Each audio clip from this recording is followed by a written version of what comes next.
आकाशवाणी रांची से प्रस्तुत है समाचार ध्वनि चित्र।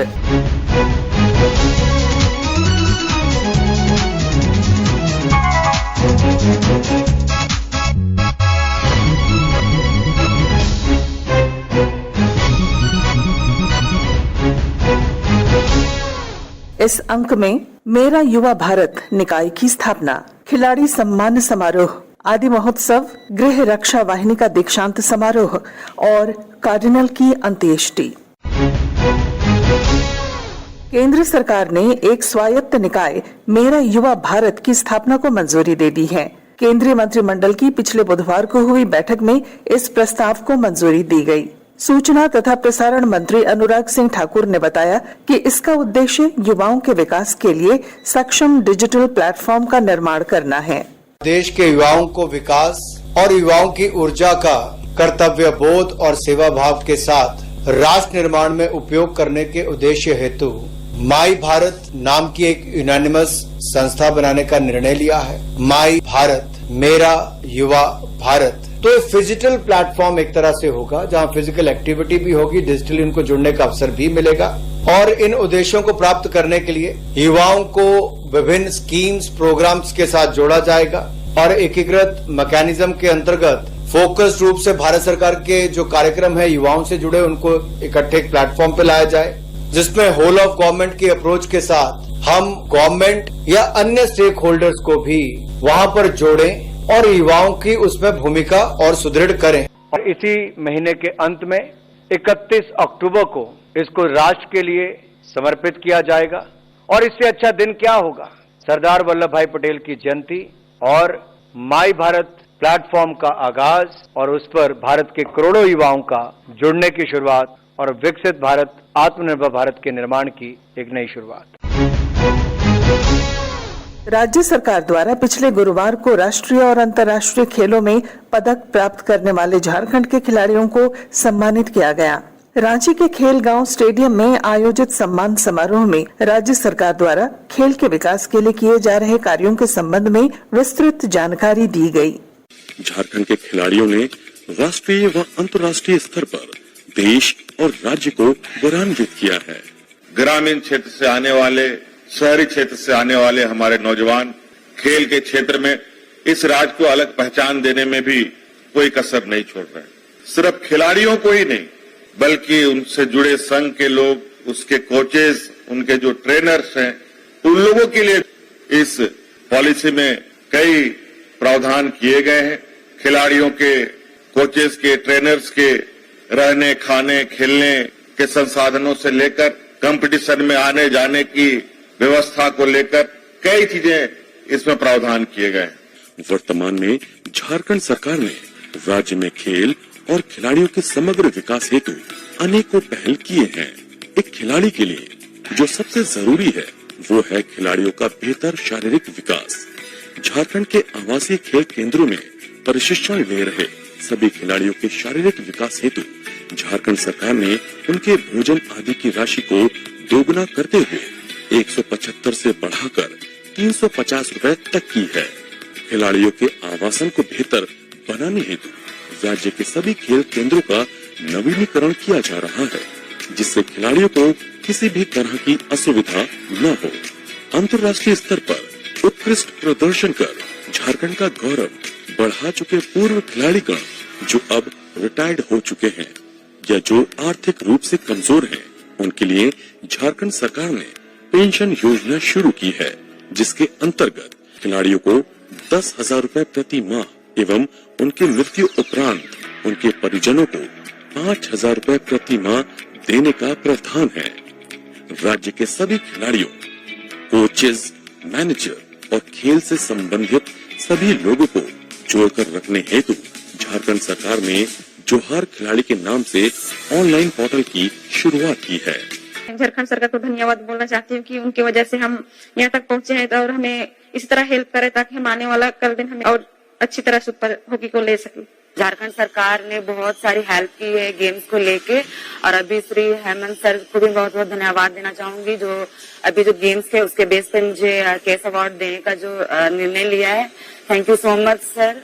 झारखंड सरकार सुनिश्चित कर रही है खेल और खिलाड़ियों का सुनहरा कल। मुख्यमंत्री हेमंत सोरेन ने विजेता खिलाड़ियों को सम्मानित किया। इस अवसर पर अपने संबोधन में श्री सोरेन ने कहा कि खिलाड़ियों को केवल अपने खेलों पर ध्यान देना चाहिए, क्योंकि उनके भविष्य की चिंता सरकार करेगी। खेल गांव का जो संदेश है, वो संदेश सिर्फ झारखंड ही नहीं, पूरे देश दुनिया में गूंजे। हम इस परिकल्पना के साथ आगे बढ़ने का प्रयास कर रहे हैं कि आने वाला समय देश का कोई भी खेल बिना झारखंड के खिलाड़ियों से पूरा नहीं हो पाए। हर खेल में हमारे झारखंडी नौजवान लड़के लड़कियां अपने हुनर का प्रदर्शन करें। आज इतने बड़े पैमाने पर हमारी बच्चियों ने यहाँ पर खेल को हमसात किया। कहीं न कहीं हम लोगों ने छूने का और पहुंचने का भरपूर प्रयास किया है, और आज उसी का परिणाम है कि आज हमारे बच्चे काफी उत्साहित होकर खेल के प्रति अपने आप को आगे बढ़ाने का प्रयास कर रहे हैं। और आपके इस प्रयास को हम यूं ही जाया नहीं होने देंगे। आप बिल्कुल आश्वस्त रहें, आपके इस हुनर को तराशने का हर कोशिश सरकार करेगी। आप चिंता ना करें, आप खेल की दिशा में आगे बढ़ें, आपकी भविष्य सरकार चिंता करेगी। आपका पूरा जीवन कैसे सुरक्षित हो, इसकी पूरी गारंटी के साथ हम आगे आपको बढ़ाने का काम करेंगे। केंद्रीय जनजातीय मंत्रालय द्वारा पिछले दिनों जमशेदपुर में आदि महोत्सव का आयोजन किया गया। महोत्सव में झारखंड समेत पूरे देश के विभिन्न राज्यों से जनजातीय समुदाय के लोगों द्वारा अपने उत्पादों का प्रदर्शन किया जा रहा है। पिछले शनिवार आदिवासी गीत नृत्य के बीच महोत्सव का शुभारंभ हुआ।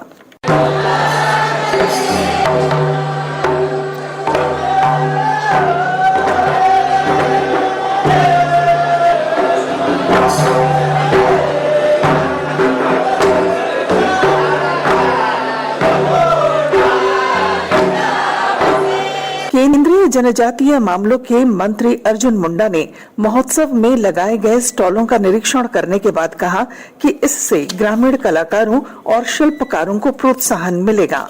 जनजातीय समुदायों का देश भर का उत्पादन आदि महोत्सव जो इस बार जमशेदपुर में हो रहा है, और आप देख रहे हैं कि आने वाले ठंड के लिए कितने उपाय, जाड़े के समय में पहाड़ों में रहने वाले लोगों का उत्पादन किस तरीके से होता है। ये ट्रेडिशनल हैंडमेड सारी चीज़ें हैं, तो इस तरह के उत्पादनों को एक बाजार मिले, ये हमारा मंत्रालय और ट्राइफेड का काम है। ट्राइफेड इसको कर रहा है, इसके MD लगातार यहाँ पर आपको बताते रहेंगे। सरायकेला का हल्दी भी जो है वर्ल्ड फेमस हो रहा है, और अभी तो हल्दी बोर्ड का गठन फिर हो रहा है। तो ये जो हल्दी बोर्ड के गठन से हल्दी में जो प्रॉपर्टीज हैं, जो आदिकाल से हमारे लोगों ने इसको औषधीय गुणों के साथ देखा, तो इसको बहुत महत्व है।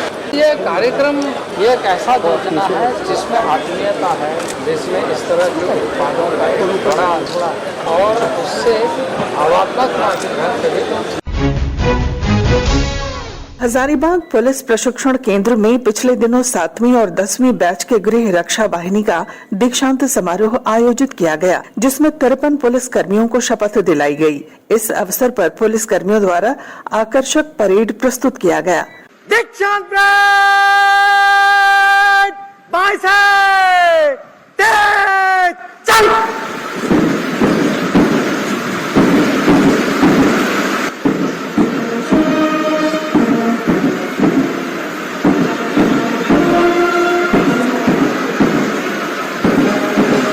आज का यह दीक्षांत परेड आगाह कर रहा है, कदम कदम बढ़ाए जा।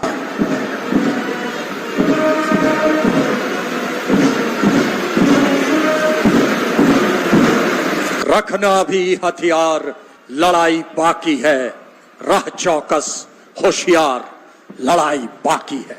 यह धागा है राष्ट्र प्रेम का, राज्य की उन्नति का, उत्सर्ग का, सर्वस्व अर्पण करने का। पारण परेड में उपस्थित मुख्यमंत्री हेमंत सोरेन ने प्रशिक्षण प्राप्त करने वाले पुलिस कर्मियों को बधाई और शुभकामनाएं देते हुए कहा कि राज्य की कानून व्यवस्था के संचालन में उनकी महत्वपूर्ण भूमिका रहेगी। आज मैं 53 प्रशिक्षुओं को ढेर सारी बधाई देता हूं, और लगभग 1 वर्ष तक आप सब लोगों ने यहाँ ट्रेनिंग प्राप्त की, कड़ी मेहनतें की हैं और आपका ये साल भर का जो ये ट्रेनिंग है, ये जो प्रशिक्षण है, आपके जीवन का एक ऐतिहासिक काल के रूप में अंकित होगा और इसी 1 साल के कठिन परिश्रम का ही परिणाम होगा कि आने वाला समय में आप जिस चीज के लिए अभी आप लोगों ने शपथ लिया है, इस पर आपको खरा उतरना है। पारण परेड, दीक्षांत समारोह का कार्यक्रम और कई जवान हमारे ट्रेनिंग लेकर के आज राज्य की सेवा में भी हैं और काफी मजबूती के साथ अपने मोर्चों पर हैं। आज इस समूह में लगभग 40 पदाधिकारी हमारे राज्य के ग्रामीण क्षेत्रों से आते हैं और ये बहुत खुशी की बात है कि ग्रामीण क्षेत्रों में भी आज हमारे नौजवान इतने उच्च सेवाओं के प्रति इनकी रुझान और उस पर पहुंच जो आप लोग बना रहे हैं, निश्चित रूप से आने वाला समय हमारे ग्रामीण नौजवानों के लिए आप एक आइकॉन का भी भूमिका में रहेंगे। आप लोगों का जो ये सेवा है, ये सेवा आम नागरिकों को समर्पित होगा। मुझे उम्मीद है कि राज्य की जनता को आप निराश नहीं होने देंगे और अपने जवानों का मान सम्मान अपने कर्तव्यों के माध्यम से और गौरव करेंगे और सम्मानित करेंगे। आज आप सब लोग एक नए जीवन काल में कदम रखेंगे और जन सेवा में अपनी भूमिका निभाएंगे। अंत में आप सब लोगों को मेरी ओर से ढेर सारी शुभकामनाएं देता हूं। कार्डिनल तेलेस्फोर पी टोप्पो का पिछले दिनों निधन हो गया। बुधवार को रांची के संत मरिया महागिरजाघर में राजकीय सम्मान और कैथोलिक रीति रिवाज के साथ उनका अंतिम संस्कार किया गया।